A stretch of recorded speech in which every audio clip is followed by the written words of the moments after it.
I went day by day with Jesse, and he's got a lot of discrepancies. In fact, I wrote down everything as he was talking to me, and he changed the story 2 and 3 times. It was an 18-minute conversation on June 27th that he had with Casey, that she invited him out to Fusions to cheer him up. He told me it was June 27th, and I was writing it as he's talking, and I said, "You're sure June 27th?" He goes, "Absolutely.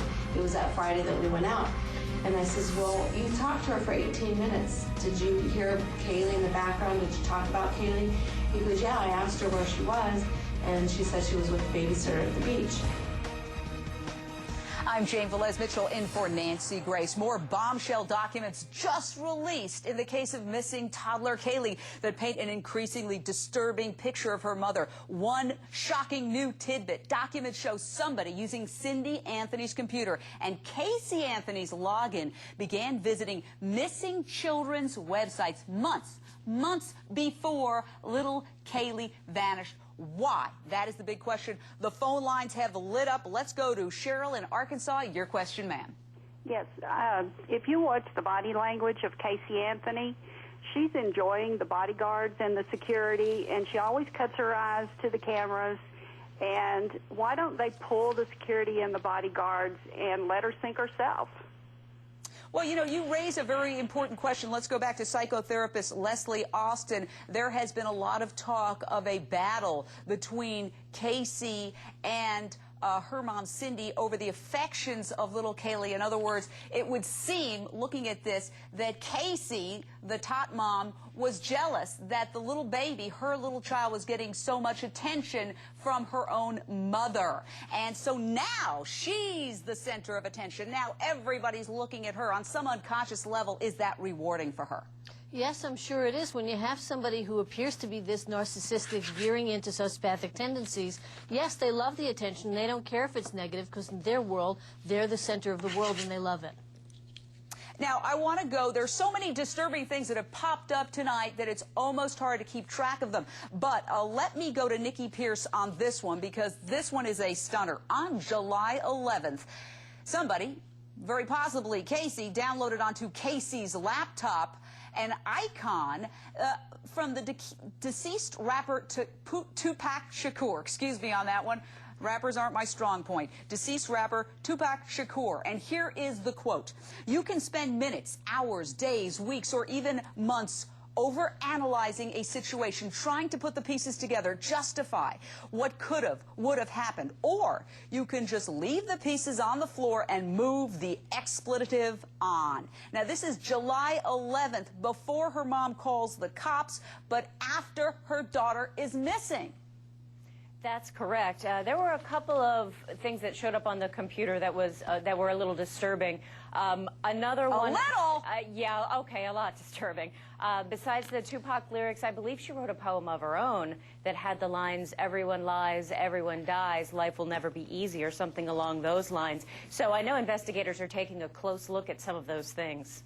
And these are new pictures, by the way, we are getting of this adorable, angelic.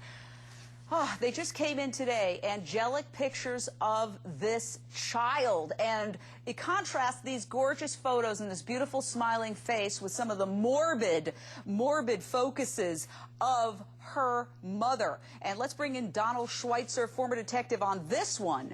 Okay, she downloaded something that was not her own drawing. It was downloaded apparently from an anti-death penalty website of some sort.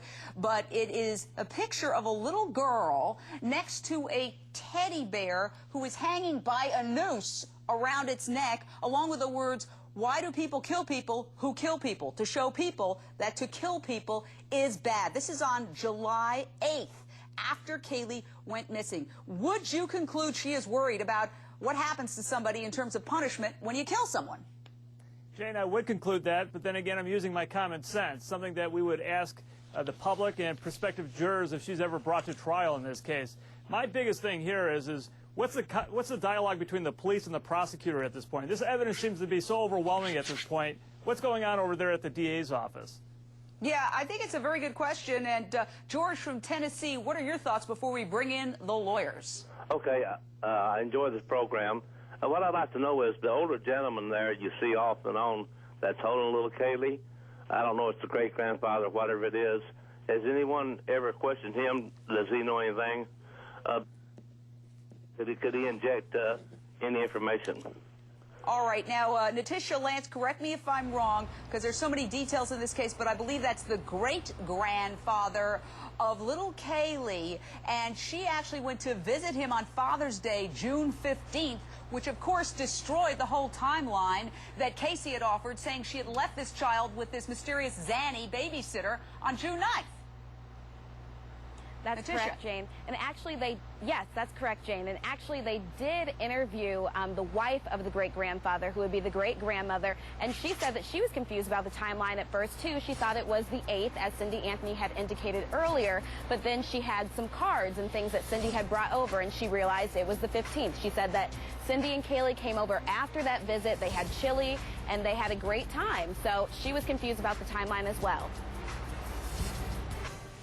He was in my home every day, and I got to know him, and I got to see his anger and rage because he took it out on me one day, a couple times, while they were engaged. And from the day Caylee was born, he was in her life, and he stayed in her life off and on. And Casey doesn't, she gets very, stay away from my mom, like that kind of thing. And even if you guys watched our taped interview, I asked her specifically about people. And the only person she said don't talk to, she said stay away from Jesse. And she looked frightened when she said that. I'm Jane Velez-Mitchell in for Nancy Grace. Cindy Anthony on videotape talking to police investigators. We are seeing and hearing this interview for the very first time tonight, and what emerges is shocking. And speaking of shocking, just saw them during the break. We're going to bring them to you momentarily. Photos of Casey Anthony at an anything but clothes party wearing only an American flag coming up in just a moment. Let's unleash the lawyers, as Nancy Grace would say. And we've got two great ones here tonight. Tamara Holder, defense attorney, and John Burris, also defense attorney. You hear it there. Let's start with John. Everybody's saying the mounting evidence. Look at it. Somebody searching on a website, missing kids months before this child disappears. When is enough for prosecutors? John.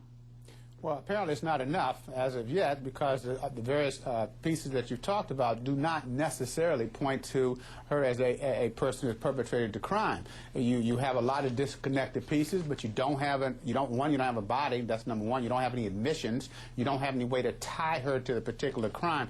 You have some circumstantial evidence. There's no doubt about it. But it doesn't all point to guilt. So I think the government or the DA is very reticent about going forward yet. Right now, she's just being tried in the court of public opinion, may ultimately result in a change of venue. But right now, the government doesn't feel that strongly about it. Look, Tamara Holden, after her child goes missing, she gets a tattoo that says, "The Beautiful Life," translated into The Beautiful Life. Who gets a tattoo that says The Beautiful Life after your child, your beautiful daughter, goes missing? Well, all I can say is that speculation alone is not enough. I mean, all we have here is uncovering a liar, a compulsive liar. We don't have a body. We don't have a confession. We don't have blood. We don't have any witnesses. We don't have this body that was supposed to be in a dumpster. What do we have besides a compulsive liar? That's not enough.